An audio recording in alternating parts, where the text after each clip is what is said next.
G'day. Shortly you'll see that the topic of today's video isn't going to be shop cleanliness. It is in fact going to be about storage. I've added lots of things around in the shed to try and put more stuff in here. So I thought it was worthwhile making a quick video about it. So let's have a look around the shop. First thing, my benches. Industrial pallet racking with the ends cut down. Two benches there like that. And as it turns out, the idea came from the actual pallet racking that I put along the northern wall of the shed. So that gives me heaps and heaps of space, and it also gives me extra shelving if I ever want it, because the benches and the shelves are the same length. Now with this shelving, you do lots of things with it. That's my hot box. So it's just one shelf dedicated to heat. It's got a bit of a fan driver there. It's just lined top and bottom, front, back, all that sort of stuff. So that works out really well.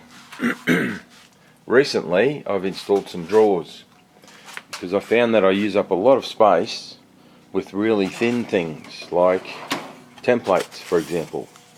So I had a whole big tall shelf taken up just with an inch worth of templates on the bottom. So these are all on roller guides and they slide beautifully. Underneath them I put slightly deeper drawers with heavier bases. These are 16mm MDF bases on here.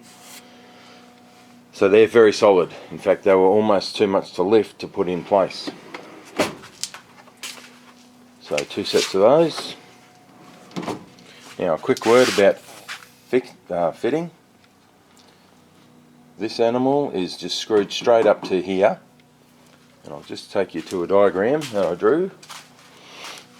Okay, so this is the channel section, the orange section of the shelving, and it has these little ends that turn up. So I've simply got a piece of form ply up in the top there with a hole through it, and then the wall stud underneath in that case, and just screwed straight up into it.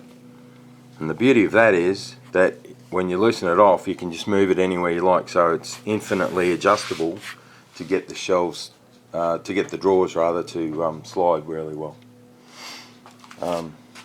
Okay, on my bench, you'll see on this is my main bench. You see I've got a shelf that's fairly tight to the top, and it's just for, I don't know if you're picking that up, but it's just for putting molds. Okay, so whether they've been painted and they need somewhere to go, or whether they're together and they're being stored, that's basically where my molds go, and that works really well. Recently my father was kind enough to make me a good sized drawer to go underneath this bench.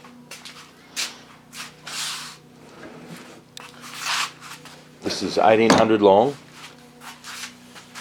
and it's 800 wide, and it has, I don't know if you can see that, it has a stopper.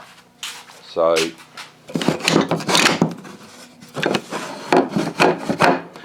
right down the middle.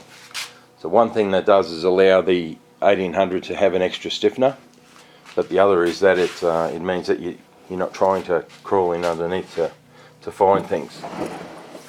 And I don't know if you saw that happen, but push it through and it just comes out the other side, the other 400.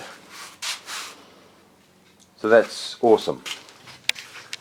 This one is for, again, long templates. So they're painting shields for the warbits, and at the moment that's a piece of ply. So that covers benches, I think.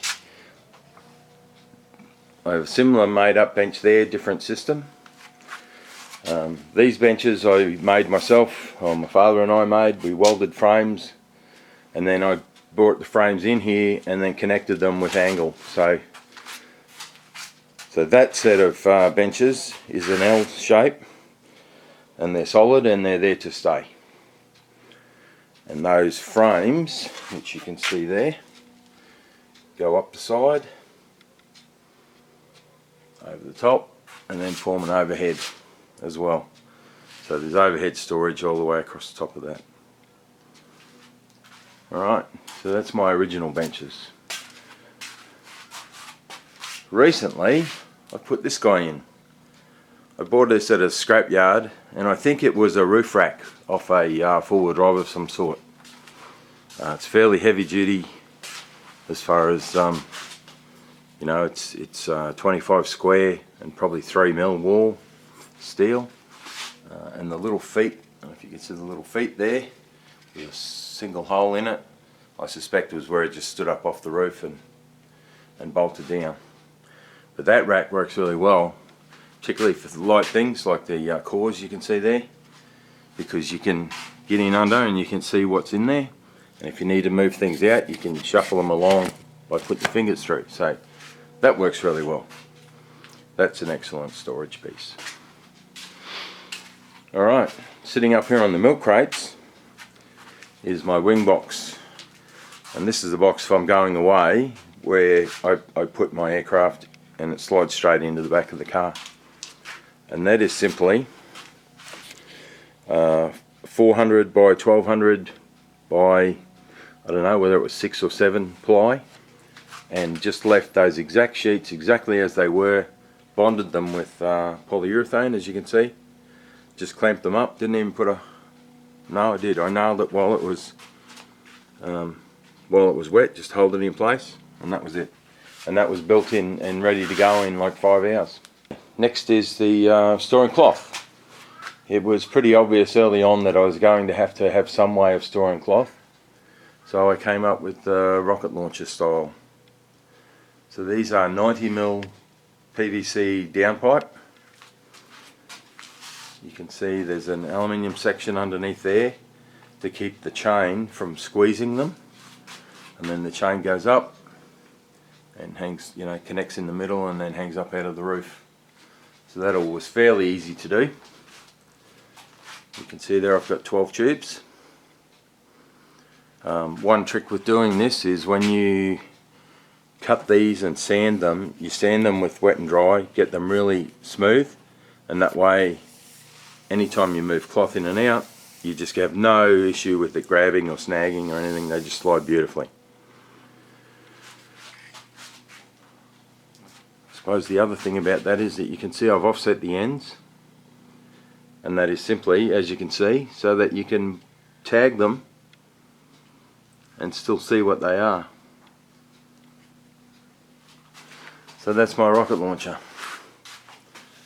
That's been a godsend, and as you can see it gets, you know, there's more stuff in tubes hanging around the place that I just don't have anywhere to put except just lay it flat on the shelf. Okay, if you've watched any of my videos you'll know that I often work at this bench, and when I need something I just turn around and grab it, because I built this little pigeonhole setup. Now again, this was a rectangular PVC downpipe type arrangement. Can't quite remember what the dimensions are on that.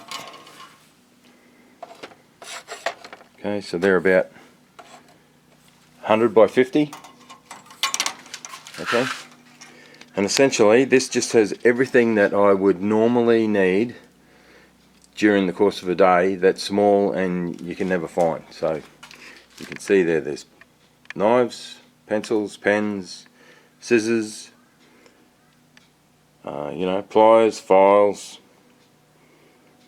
my chisel and my scraper that is sharpened for trimming, you know, cloth cutters, all that sort of stuff. So, and that's only about this long, which is, you know, almost a hand span.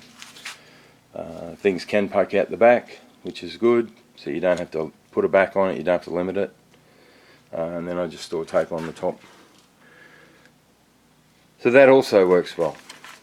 As you can see with the shelving, as you would do with any shelving, if you can, you organise things in boxes or slides or racks or whatever it is. The one good thing though is just to mark them, and you get used to them. I recently added that end one because I bought some extra clamps and shuffled the rest down, and I keep going to the wrong box now, but I will get used to that in time.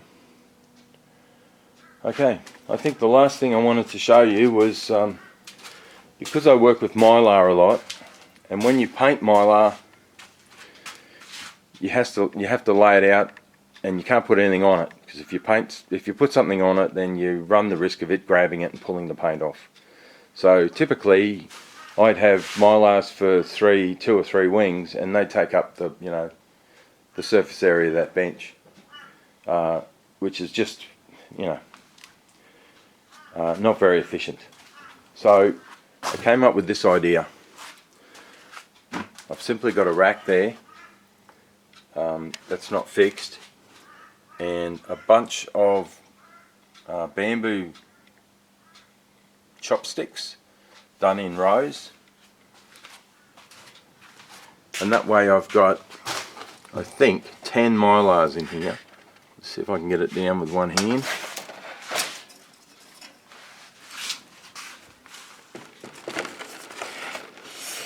Okay, so there's 10 Mylars, all painted, all happily sitting, barely contacting the uprights. You can see the kind of pattern that I did, and that allows me to not only store them when they're not being used, but also to store them with paint on them.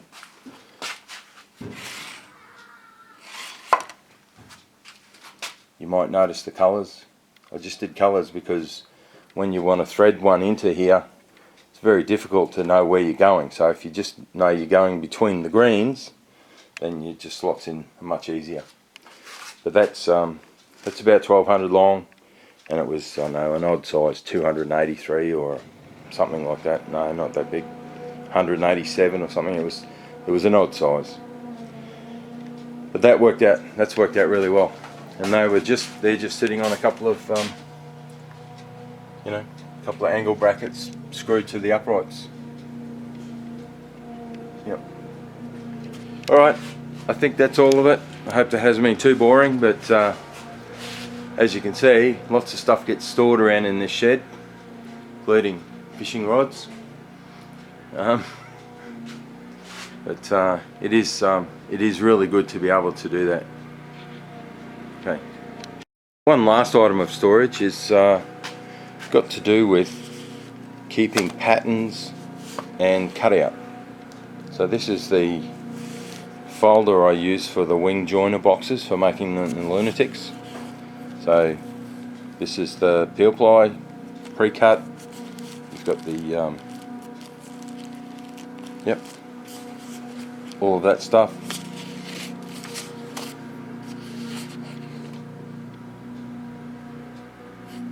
So when you've got little patterns and things that you want to pre-cut and keep safe, manila folders are a pretty good idea. Yeah. So I've got bunches of them pre-cut.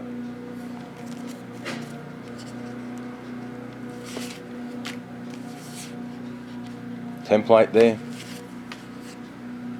with all the instructions on it.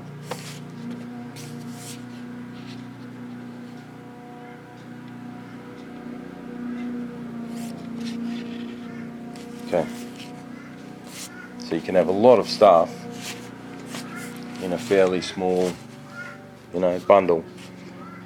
It's pretty easy to find when you need it.